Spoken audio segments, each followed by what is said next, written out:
Hey everyone, I'm John Lynn, the founder and chief editor at Healthcare IT Today. We're excited to bring you another in our series of interviews with top leaders in health IT.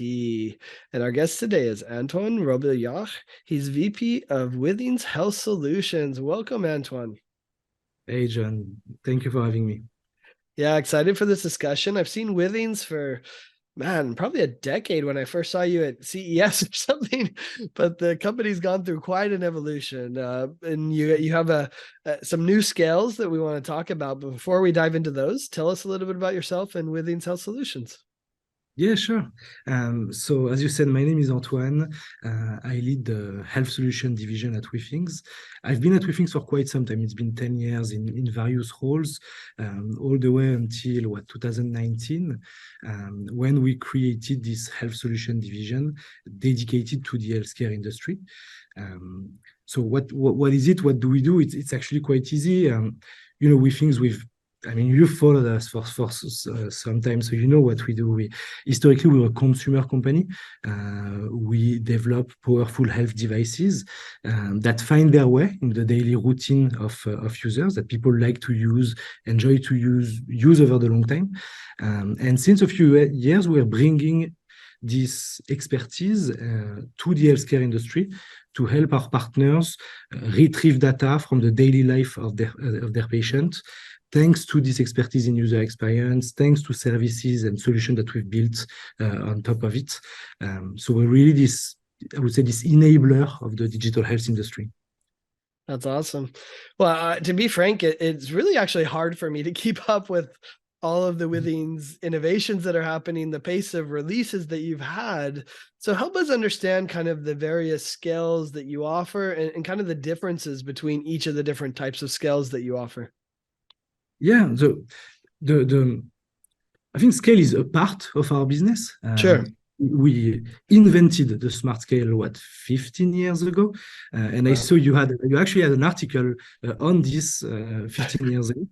So I was going to say maybe it was 15, not 10 years ago that I was at CES. Oh, you're just making me feel old. Thank you. No.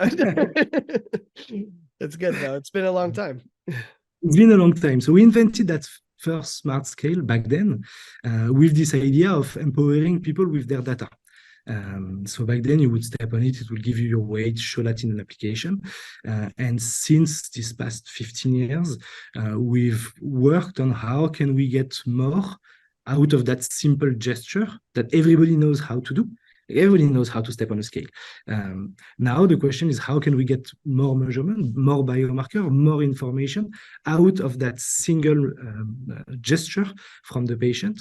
How do we find our way in their daily routine? How do we help them understand their data and their trend? So we've released a variety of different scales with more or less measurement. What you have to understand, I think, is we have a consumer business and we have a healthcare business. So the products are a little bit different. Here, when you mentioned Body Pro 2, Body Pro 2 is really a device for our healthcare business. One of the difference between these two businesses in the devices is the connectivity. So Body Pro 2 is a cellular scale, which might not make sense in the consumer market, but in the healthcare industry, it's actually quite game-changing because it allows to not need a smartphone, not need an installation. You ship a scale to a patient and it already works. As a patient, you open the box, step on the scale, the data flows back to your provider. You have nothing to do. You don't need to understand how technology works. So happy to go into all the different scales that we have, but I think that's the biggest difference, I would say, in terms of the two markets. So the Body and the Body Pro are Wi-Fi scales for the most part, I think, right? So that use the Wi-Fi to connect, but you have to connect it. You're saying the Body Pro 2 is a next generation cellular scale that uses, just like your cell phone to be able to connect. Is that right? Yes and no. So the Body is a Wi-Fi and Bluetooth scale. Body Pro was already a cellular scale. For a long time, we've believed in Wi-Fi. We don't really believe in Bluetooth for devices that are at home. We believe in Bluetooth for devices that are on you, Yep. because the other thing that is on you is your phone. So the connection is easy. Yep. At home, we believe in Wi-Fi because much more convenient for the end user. Sure. And in the healthcare industry, we felt that it was still a little bit too complicated. I mean, you can create the most easy to use devices. There will still be people that just they don't have a phone or they don't know how to use that phone, and we wanted it to be accessible. So concretely, there is a SIM card in there. There is a SIM card that makes the connection instead of the phone. Interesting. So does the Body Pro and the Body Pro 2 measure the same things? One's just cellular and one's not, or you know, help me understand the difference other than, cellular access. But it sounds like the Body Pro is cellular as well. Yeah, the body. So if you want to compare between the two businesses, Body Pro is the healthcare version of Body. Then we have Body Pro 2. That's the scale that we announced recently. And this is our next generation cellular scale that measure much more than just weight.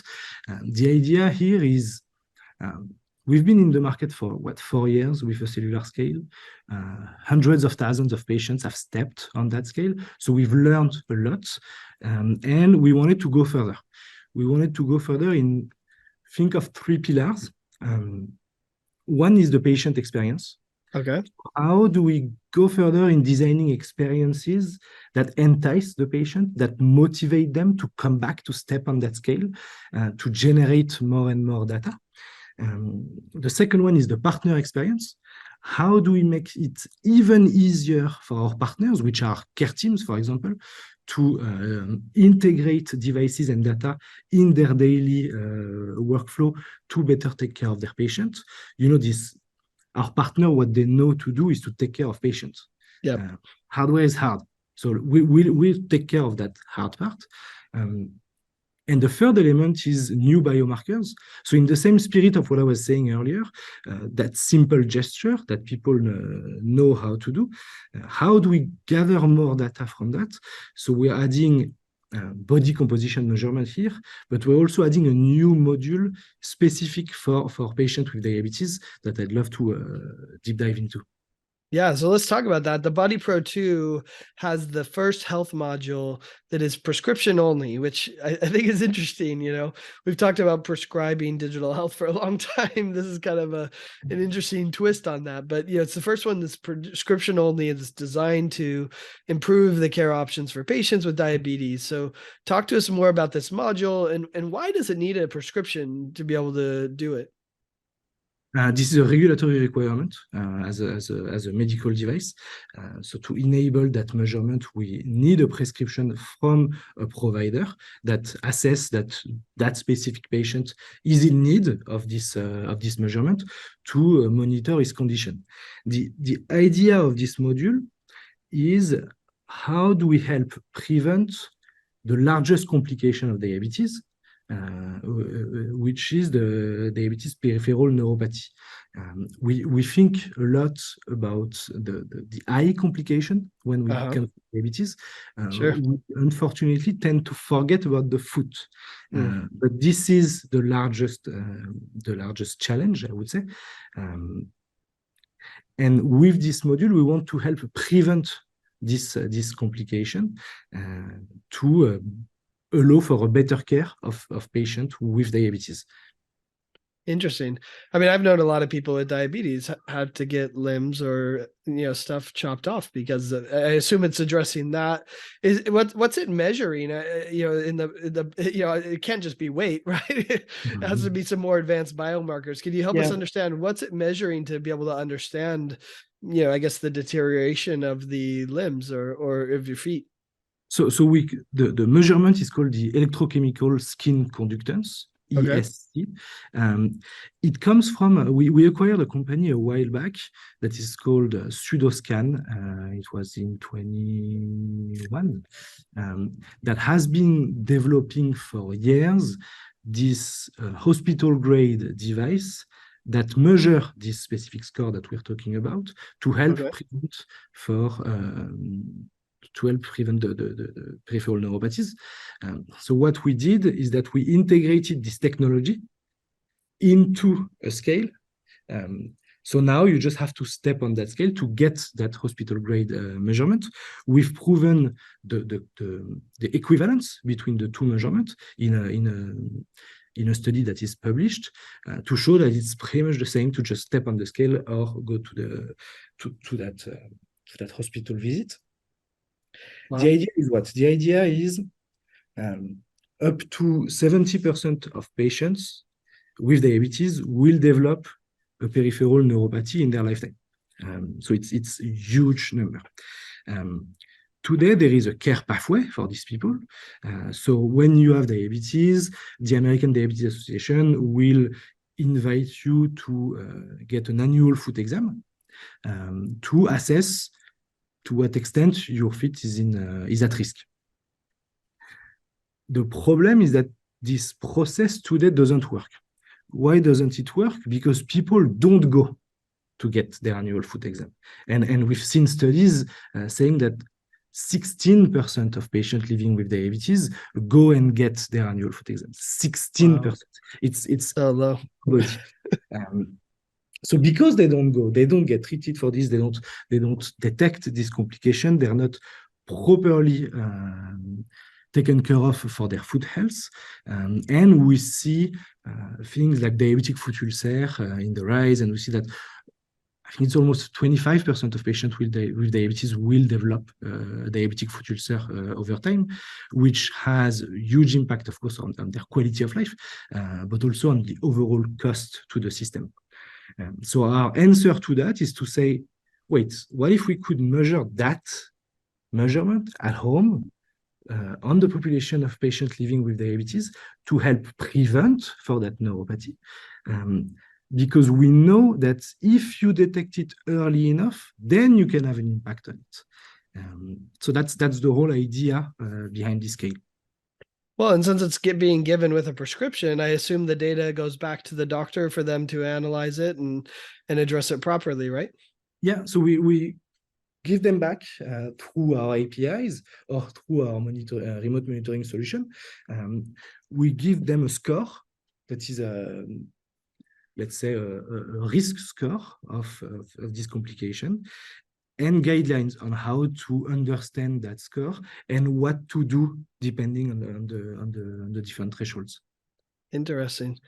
Well, it sounds like this is just kind of the start of the health modules. When I saw the announcement, it said the first health module, so which implies there's other things. What else is on the roadmap for this and maybe other scales at Withings? So there is a variety of things. First, I think that the ESC score, as we know it today, this is just the beginning. This is just the beginning of the information we can gather with that score. And it's not us like creating that new thing and advocating it to the world. Pseudoscan has 10 years of clinical trial and research papers showing the evidence around the prevention of the peripheral neuropathy. We think it can be much more. I actually think that it's a breakthrough in the care, in the way we care for patients with diabetes, because today we help to prevent for complications. Maybe tomorrow we understand much more let's say the patient journey for patients living with diabetes. We're just at the beginning, so we're starting to do new studies. We're starting to work with partners to see what else can we get from this data, and that's really something on which we think is quite strong. What we like to do is to learn from what we have, and I'll give you an example. 7 years ago, we released our first sleep mat. I don't know, are you familiar with that product? Yep, I have one as well. Thank you. Thank you. So we released that sleep mat, and after looking at the data we were generating in the real world on our users, we realized that we were seeing more than what we thought we were seeing. And we realized that we were actually detecting sleep apnea events. Wow.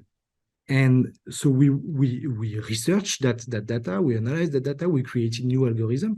We went through the regulatory bodies. So the sleep analyzer is a cleared device in Europe. We still have some work to do in the US to bring that measurement to the US. But in Europe, it's cleared as a medical device for the detection of sleep apnea. So this philosophy is really what is Withings. We put a product on the market and then we learn and go further. And that's what's going to happen with this ESC measurement. And so that's one part. How do we go further around diabetes? But I think we can go further into more chronic conditions. I think Withings can have a role in the management of the patients in various chronic conditions.